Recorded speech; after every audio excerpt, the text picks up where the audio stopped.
YouTube, I believe. All right. Hi, everyone. Thank you for being here. So excited to get this open mic started. It says open mic three, but it's our second one. We will have one more after this. And thank you everyone who's come to support. I'm Ravneet Sandhu. I'm part of the programs team at Abode Press, who is hosting this open mic. Uh, and I hope you enjoy and for all the performers, thank you so much for sharing your words with me today and everyone else. Okay, our first person is Jude Walker. Jude M. Walker, they, he, is a transgender menace who dreams of the liberated world where we are collectively building. Jude is a poet, teacher, community gardener, and Brooklyn Poets Fellow, Spring 2026. They live in Brooklyn, New York, where they're blessed to befriend all the stray cats.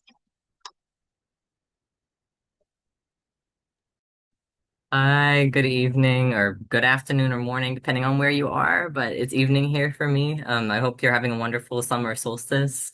Um, yeah, I have two poems for you today. The first one I'd offer just a kind, soft content warning, that it does mention non-graphic, mentions of like a hospital and medical situation. So if that's something you're like, I don't want to handle that today, feel free to not handle it today. And then the second poem is going to be a little softer and will offer you something a little more optimistic on the way out. All right. Okay, so this poem is called So You Want to Know What Happened at the Hospital. Everything is blue, but speaks the language of red. Ready or not, the curtain keeps scraping open to everyone you've never met, screeching by your bay, reeling at the sight of your life-lessening vitals. Not entirely a lost cause, because your name is shaped after a saint. Rejoice in that. Hallelujah! You can sit up. Sarcasm and smirk at every wholly underpaid nurse who cracks a stale, desperate joke. You know, no one really got their meal break tonight, she says, stabbing the melting iceberg lettuce. Exhausted, your nerves are accosted by the constant coughing of neighbors reluctantly reaching to cover their mouths, saved only by the thin blue curtain eternally drooping between your steel beds. Someone is wheeled away, the space replaced immediately. Blues music in the creak of the casters, a low howl down the hall, erratic, undeniable, audible suffering. Everything is blue, still, sterile, somber, but red is crashing through your breath, catching it by neck. Red smashing through already aching eardrums. Doctors nod, turn too fast. They see you slumped in blue sphere, but all they speak is red, red, red. Ready for your CAT scan? Cats can be scanned here? You don't have time for riddles. Everyone keeps calling you the sepsis workup, and sepsis is something that singes all it touches. Repugnantly potent red-hot horror swallowing historical figures like sugar figurines. Untouched, edible, frozen people atop wedding cakes no one ever eats. It dries out behind the swaying couple, rigid and stumbling through their first dance until death, death, death do us part. On my almost deathbed, and the torn pillow of my mind, the red cardinal dove from sky to save me. Broken winged blue jay with morning throat choking on memory. But there were no windows. No bird ever came. All right, that is my first poem. My second poem, the title begins the poem, so I'm just gonna read it straight through. All right.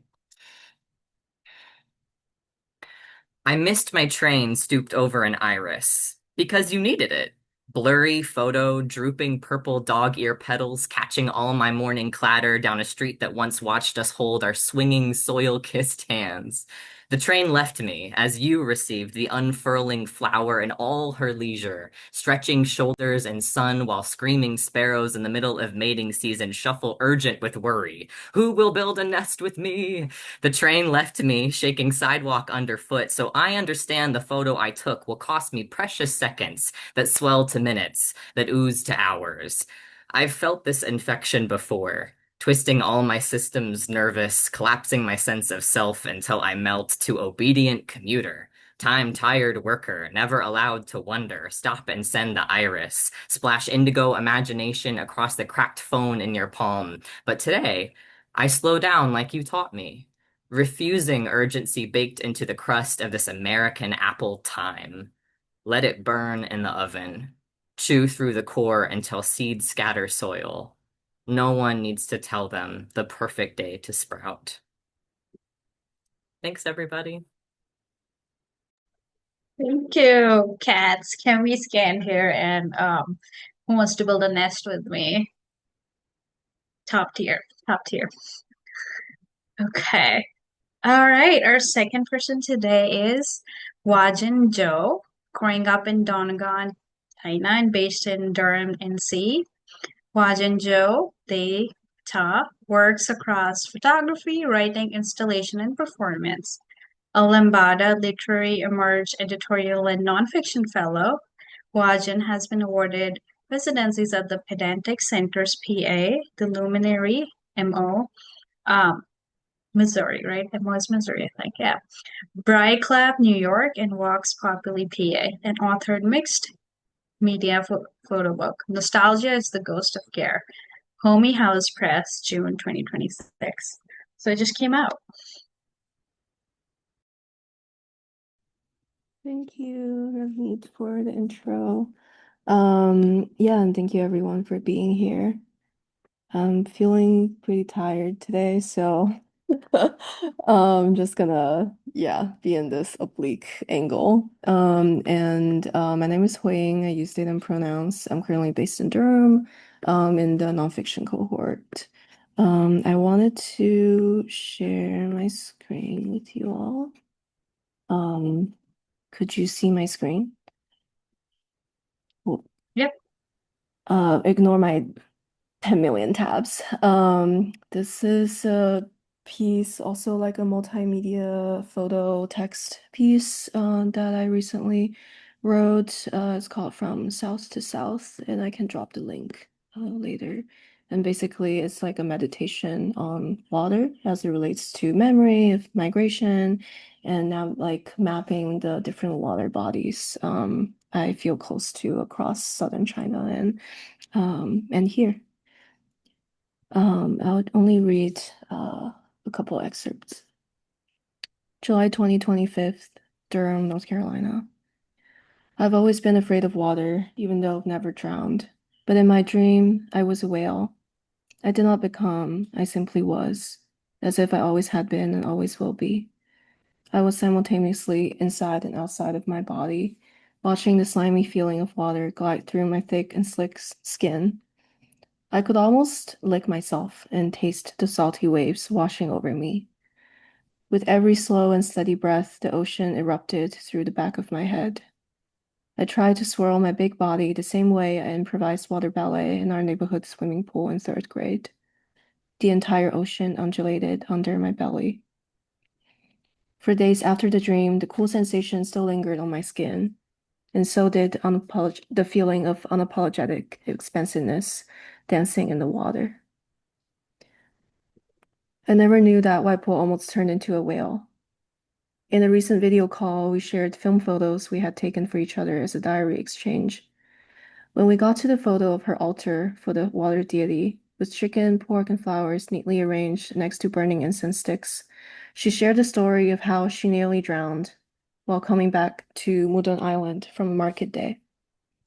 Two fellow villagers who happened to be boating to go to a movie came to rescue. Most of the people on her boat survived, except for a 13-year-old boy. He was the same age as my uncle. Waipo stuck her feet into two vinegar crops, praying that if the water god let her live, she would make dutiful sacrifices every year. And this is an image of the island that I mentioned, where my mom spent her childhood, and I revisited with my cousins. Waipo almost became a whale before she could ever become Waipo, the outside grandma to her outside granddaughter. The names we use to address each other readily implicate us in patrilineal logics of separation. Nai would always remind me of that, that she was my only real grandma. And Waipo and Nai never reconciled their conflicts. And to this day, Waipo still suffers from the insomnia and night terrors that began ever since my birth. She doesn't know that in the cloud, our conversation was automatically saved next to recordings of my nanai's funeral, which I only witnessed from my cousin's shaky camera. And one day, we will all meet again as deities in the clouds. This is the altar photo that my grandma took. Before Nanai became one with the cherry blossoms, she would sing revolutionary songs every day at the family dining table. One of the old songs was about a son bidding goodbyes to his family after being drafted into the military. The brother and sister debated if he would die like a river gushing into the ocean.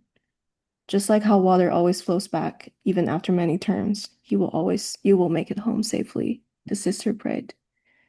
In the song, the brother came home after the army's victory. The folk song was likely sung throughout the numerous wars ravaging the country. It was unclear which sides he fought for during drastic power turnovers that felt like it had no end, or maybe it was all of them. In one parallel universe, the brother could have killed my Waipo's father if he hadn't sailed across the Taiwan Straits in a rush attempt at exile. My great-grandfather was around 20 years old, and Waipo was only 29 days young. He died before he could ever visit her again. And this time, the water god did not bring him home. And what if home is a place of no return, but only by standing on the shorelines of departure do we conjure up meanings of home?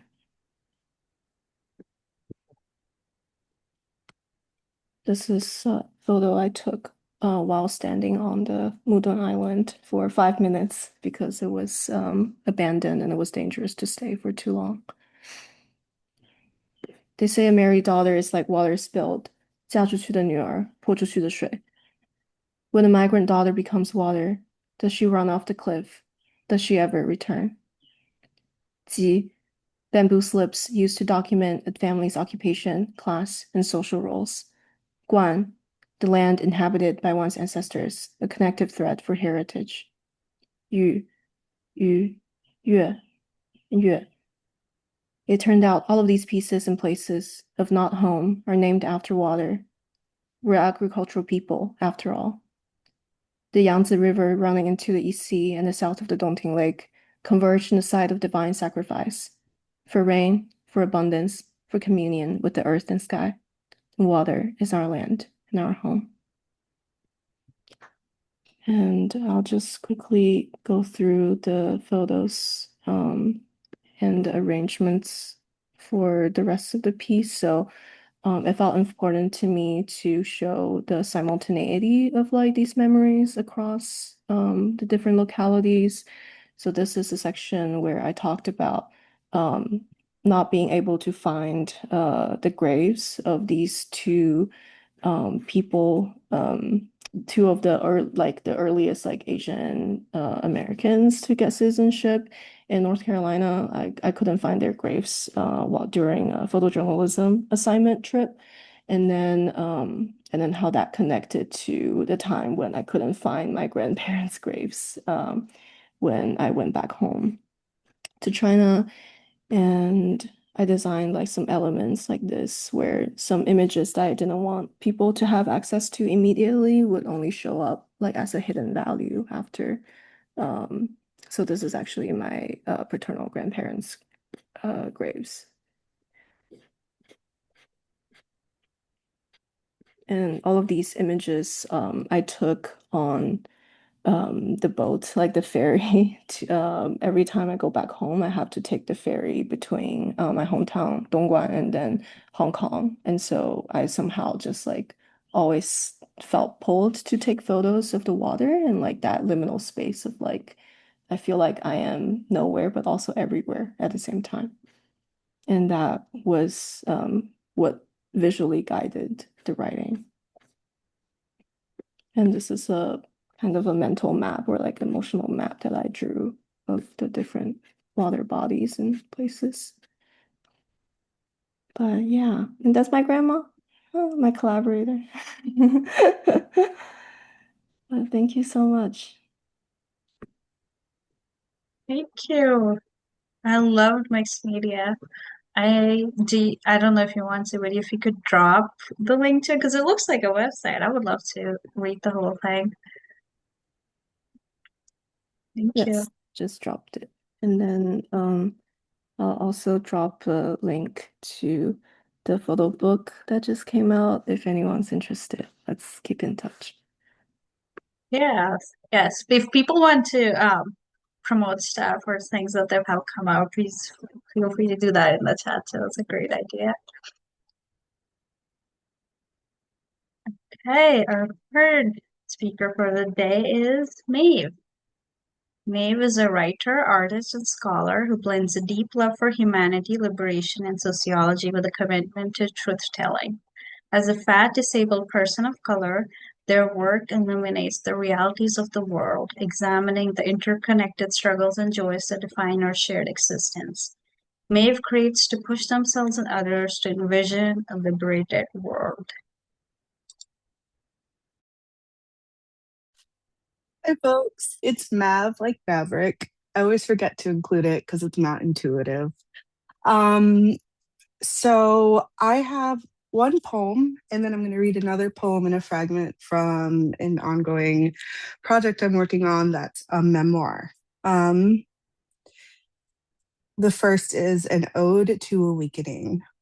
My darling awakening, you came like rain, remembering the language of drought, each drop a quiet insistence that I was never meant to live this parched. For years, I mistook survival for devotion, built altars from absence, knelt before hunger, and called the ache holy.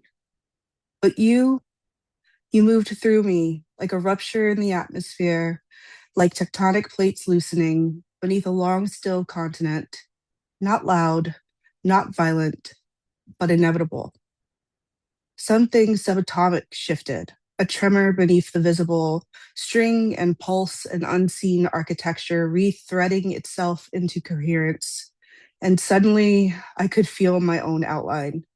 Body, spirit, mind, no longer orbiting separate griefs, but drawn into alignment like galaxies consenting to gravity. You are the hand at my back that does not push, only steadies. The warmth that says stay. Stay inside the life you were living. Stay inside the name you would not claim. Stay until even your longing learns how to rest. I have put down my weapons, these careful violences I called protection. No more carving evidence into soft places. No more rehearsing disappearance. Now something grows where I once split. A field, a current, a quiet green insistence. Barriers unspooling, old reflexes dissolving like salt in water, the body unlearning its flinch. And in this widening, this slow, luminous undoing, I meet myself, not as question, not as performance, but as presence. Awakening, you are not miracle, but recognition. There is a universe in this, not in spectacle, but in motion. Barriers loosening, old reflexes softening, the quiet undoing of who I thought I had to be seen. You asked nothing of me except that I remain, and in that I am remade. And the context for that is like I felt like I had to go through like a full body experience in order to even be ready to write the piece I'm writing next, which is like coming into alignment with all the shame and grief and everything that makes it possible to write about really painful, touchy parts in your life. And so the first chapter of my memoir is about how my mother taught me love as survival. Some nights when the house is finally quiet, I still hear her voice the way I heard it that day in the hallway. You need to be ready to get married. You need to be useful. You need to make yourself indispensable. Only now I answer back. I tell her I am trying to be ready for something she was never offered. A life where a woman is not useful first and lovable second. There is a poem I carry from this inheritance, one that says almost everything I mean in fewer words than prose can hold. My mommy's fears speak to me. I must marry a man, cook and clean. It'll be what saves me. Kissing girls outside of middle school walls, the boys think it is for attention. It is, and more. They ask me how I know I'm bisexual. I am 15. I cannot know. I've been kissing girls, mommy. I must master independence and servitude. You cannot depend on men. We move furniture, remove shingles, never ask for anything except for saving. I decide being useful is easy. Cook, clean, adore, excel. Surviving is striped. Men love the skill set. I feel indentured. The white man's paperwork. He cannot see my vulnerability. It's the heart beating in my chest. He doesn't see me anyway. Mommy's fears speak survival before love. The world and its men are violent, the lesser of two evils. The first girl I dated brought CDs and roses to school. We kissed in my best friend's bed. She married a man too. I wonder if her mama taught her survival. Softness is weakness. Mommy was brave surviving. I will be brave loving. Rest here, queer heart. I keep returning to those lines because they tell the truth in a way prose sometimes circles before it can admit. My mother's curriculum gave me competence, caution, and a vocabulary of preparedness. It also gave me a map of fear so detailed I mistook it for destiny. My mother did not teach me sovereignty, but she taught me the shape of its absence. She taught me what it looks like when a woman must make a nation out of her own body and is then punished for the size of that body. Its needs, its appetite, its refusal to disappear politely. She taught me what it means to be a daughter in a colonial world where intimacy is not outside politics, where marriage is not outside economics, where sex is not outside power, where the state can reach into your womb and call it care.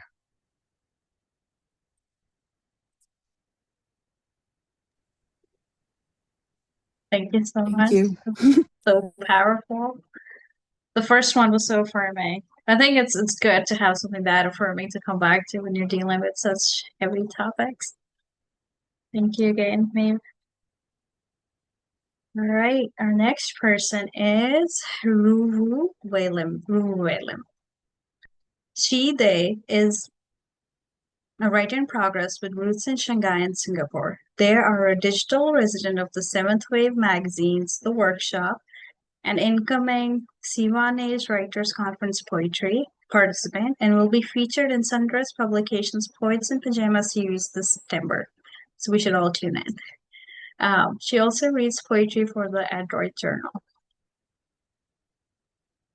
Hi everyone, I'm Ruowei. I'll be reading 2 poems for you all today. Hope you enjoy. Parable of the Rabbit at the End of the World. After a lifetime of being single and undesired, Rabbit was ready to leave this world in her final form. When the Lunar New Year comes to pass, she will transform into a dragon and flee this mortal coil. To be born in a liminal space between this year and the next, at the beginning and the end, is an exercise in ambivalence, a fate worse than death. Better to reincarnate as the ink-soft shadows of dusk, cutting across red brick like the cheek of a lover.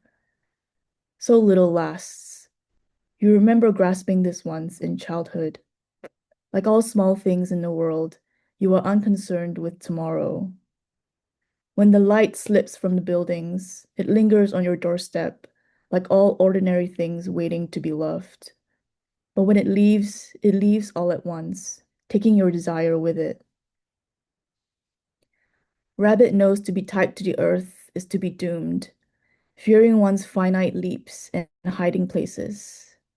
In the air, there are no borders, no checkpoints on the imagination, except to be transitory, like the caress of a raised palm on cement, a brief romance. We search for ways to stay. Better to linger on the doorstep, the riverbank where greatness is forgotten. The way the light forgets the touch of every facade. The way the shadows gather tenderly, hide your boundaries and your limits. Rabbit is ready to untether herself from the earth, reincarnate as rain, sunset, joy, everything ephemeral. At the end of desire is a door back to the beginning.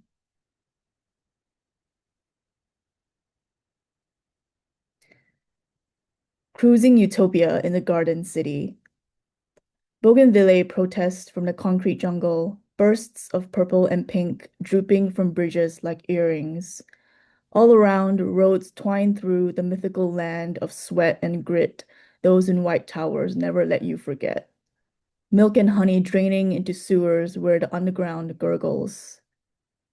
A riot of trees stitches this island together in perpetual repose.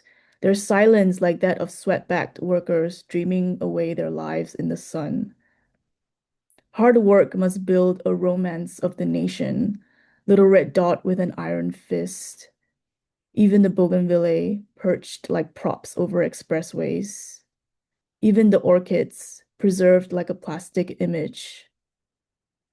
The artist who must be free does not yet exist in this pragmatic paradise, your father says. The government is charitable. It allows desire within reason, unlike other countries where desire is born to die. Try to forget the days spent stumbling through classrooms where they made a graveyard out of your hopes. Try to forget the endless aftermath. You are a figure suspended in the thrust of history, leaf and bark sewed to concrete. This land will move on in a minute. It has no memory. The writer who must reinvent themselves does not yet exist. There, look, a shophouse turned salon, a daughter erased and gone. Thank you. The land will move on. Oof. The land will move on in a minute. And the graveyard of hopes has classroom. Thank you so much. All right.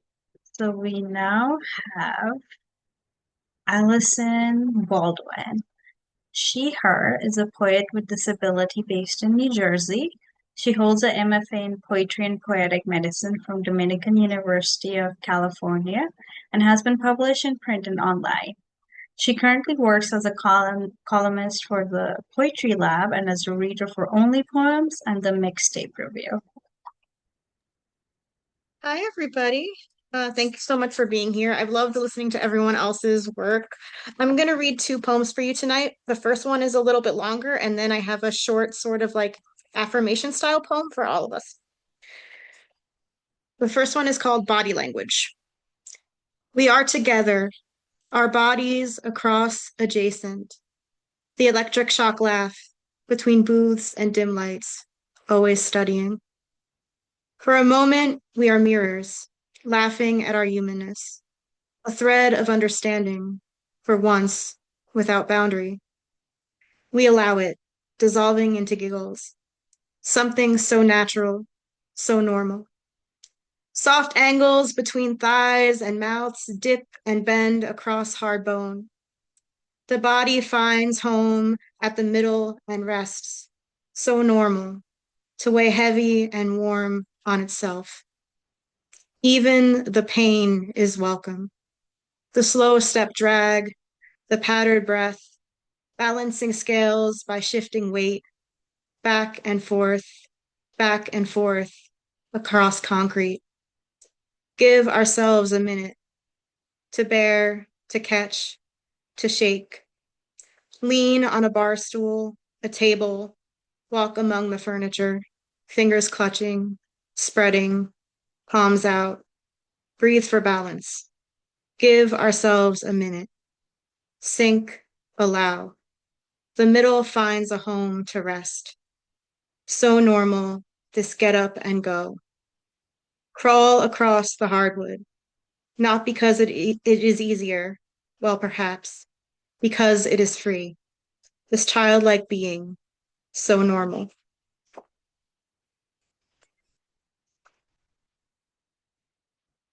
And then my second poem is called Harbor. Like the Pacific wren, I vow to remain alert. My own wild importance, a thought calm to revel in.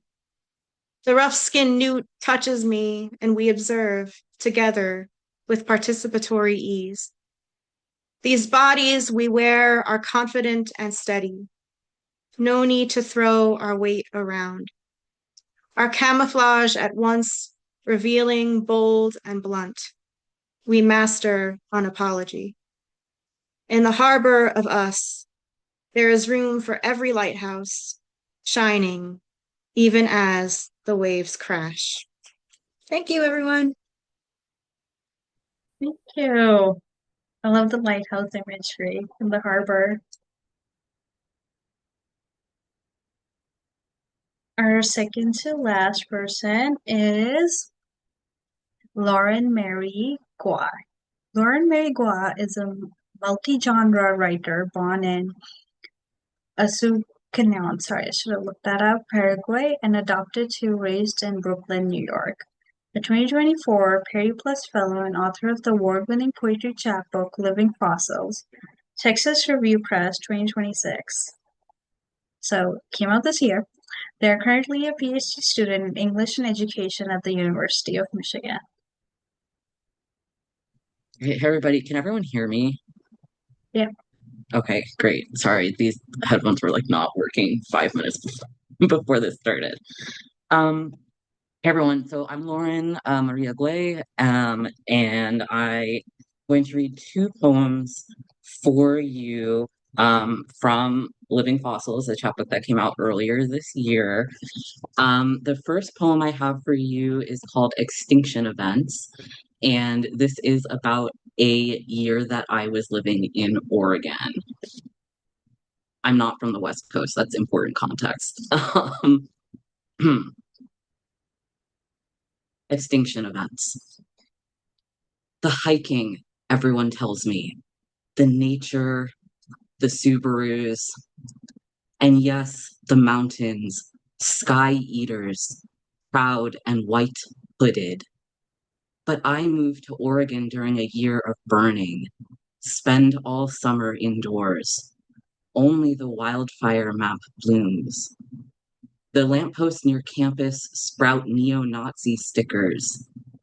Every day I pass the Willamette River, a vein of cold. I pass the International Adoption Agency on its bank. Everyone keeps telling me this country is so beautiful. The Holt family first dreamed of adoption here, Eugene, 1954, in the flickering grin of a high school projector. They took 8 orphans from South Korea to begin with by a special act of the United States Congress. On the coast, a memorial park is named for a whale, its corpse blown up with dynamite. The smell lingered, they say, got into the throat. I read somewhere that ghosts can get stuck to anything, bottled like bastard lightning, like mammoths drowned in tar. I touch the damp earth and imagine my fingers sticking, a killing ground of other selves. I keep forgetting what I know about dying, that it expands to fill what you let it, like smoke, like children or America, like flame in the gut of a rotting whale. My adoption forms said orphan, although my mother was still alive. I don't tell this to doctors or the crisis line I abandon just to see how it feels. On the river, I observe a heron's prey mimic Icarus, to rise, plummet briefly, and be eclipsed in blue. The mountains, if they are watching, decline to notice. I think everything that's ever hurt me will outlive me. Thank you.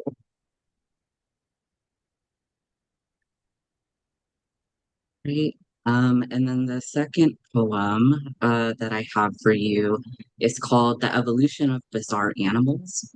And the title of this poem was inspired by an exhibit title at Oop, sorry. Is that anyone getting like a weird I reverb just on got an my echo too. Yeah, I think the person muted themselves, so I think we'll be fine. Okay, cool. Sorry. Um, so this title was inspired by an exhibit title at the Harvard Museum of Natural History, which read "The isolation of South America for about 75 million years led to the evolution of bizarre animals." So, yeah, the evolution of bizarre animals. U.S. Customs and Border Protection prohibits trade in whale teeth, ivory, tortoiseshell, coral, plants, big cats, and apparently exotic skins. A brief list of Paraguay's U.S. exports. Before beef, there was us. All adoption is a question of worth. A child in the hand, a ghost in the mouth. In Guarani, only a sound separates the word for ghost from the word for good. But I wasn't born good by any metrics of daughters. Ghost birds emerge from bark with their eyes full of night. I was born this way too, lightless and staring. An animal mortified by its flesh, chimera of wants, desire finned, longing spike-footed. Here is the word for mother, a hiss that leaves the tongue swiftly. I have left this sound twice, like a body and its taxidermy, all creatures twinned with their own shadow. Like a pair of questions. Don't you feel lucky to be here? Don't you ever want to go back? Outside, the empire too is in transition. Night smears its arms with kerosene. I read that winters in Asuncion kindle the streets with lapacho trees, that a Paraguayan minister of education wants to burn every book about people like me. I change my name in Chicago and imagine my birth certificate burning. A matchstick bright in my mother's fist like the scissors that once unbound us. What was it Darwin said of the living fossil? That their forms were anomalous and that they have endured. Thank you. Thank you. Everyone. That was so powerful. The death certificate burning, the scissors. Okay, our last one for the day is Ashley Espinoza. Received her MFA from the University of Nebraska. Her work has been published in the New York Times Tiny Love Story, Business Insider, Blood Orange Review, and JMWW, among other journals. She is a 2025 Perry Plus Fellow and a Tin House Workshop alum. She's writing a memoir about growing up with a teen mom and becoming a single mother. Hi, I'm going to read the beginning of this piece titled Swimming with My Mother. One winter when I was 5 years old, there was a terrible blizzard that kept us locked inside our apartment. My mother had not yet married my soon-to-be stepfather, but the three of us lived in low-income housing. We were bored and fantasizing about a hot summer day with the sun beaming down on our skin and toasting us brown. We were sick of the cold, sick of winter, sick of the snow, sick of the wet, slick mess the streets would become. My mom had an idea. Why couldn't we swim? I got on my suit while she put a pot of water to boil. We waited for the water to get hot and bubble up. In the concrete basement, my mom set out my kiddie pool and filled it halfway with cold water from the spigot. With oven mitts, she brought down the boiling pot. She swirled the two waters with her hand, mixing the temperatures. She went upstairs for more boiled water and brought pot after pot until she deemed the water to be just right. We laughed and sang Disney songs. We exclaimed how we were the only people in the entire world who got to swim in the middle of a blizzard. When I was pregnant with my daughter, I briefly considered a home birth. I really don't know why the idea stuck in my head, but I had read several stories of women getting a blow-up pool and giving birth in their living room. There's supposed to be a natural transition for the baby to go from amniotic fluid to warm bath water. I wanted this experience of being home with no medical intervention as my baby made her way into the world in our home. I imagined it peaceful and calm. I do not often account for reality. I didn't imagine further. I didn't think of blowing up the pool, how my lungs can't really handle blowing up a floaty, much less an entire pool to fit my pregnant body. I didn't consider who would bring water to the pool or how to keep the water the perfect temperature. I did not research one single thing about home birth. I only pictured myself inside the pool, pushing out my baby and then holding her onto my bare skin. There were no thoughts of blood or fluids or shitting in the water. No thoughts at all. I told my mother my plan and she immediately said, "No, absolutely not. You cannot put me through that." I had to stop and think about what she meant. I was prepared to be a single mother. I knew I had chosen to parent alone, but I didn't exactly think of the burden I was putting on my mother. She saw the risks. She knows how to account for reality. My mother tells me her favorite swimming story. She was around 7 or 8 years old and lived on an army base in Panama. There, her family and other army families went to the ocean together. Her mother didn't care much for swimming. She was afraid of drowning and never went past where her feet couldn't touch. Her father loved to swim. He grew up in Puerto Rico, swimming in rivers and in the ocean. My mother climbed on her father's back, and together they dove into the water. When she needed air, she tapped on his shoulder, and together they would emerge. She loved the free, weightless feeling of swimming. She loved to go past where she could touch, and there in that space, she taught herself how to swim. I tried to press her for more details, but she doesn't offer any. She holds back a lot from me, so I let her tell me surface level stories. I let her hold onto those childhood joyful memories. I never learned to swim, at least not in the proper way. I can tread water and get from one end of the pool to the other, but my strokes are all wrong. My arms and legs flail around. I could have attended swim lessons, but they always fell on the weeks I was scheduled to spend with my dad. I resented those missed swim lessons. I almost blame my split up home on my lost ability to swim properly. As if my parents stayed together, I would have attended swim lessons and I could do the backstroke, the butterfly, as if I could go underwater without plugging my nose. Of course, my mother was right. My daughter was born via emergency C-section. She came into the world through a slit in my belly. Thank you. Thank you. I love the parallel between swimming and learning how to swim and then motherhood, learning how to be a mother.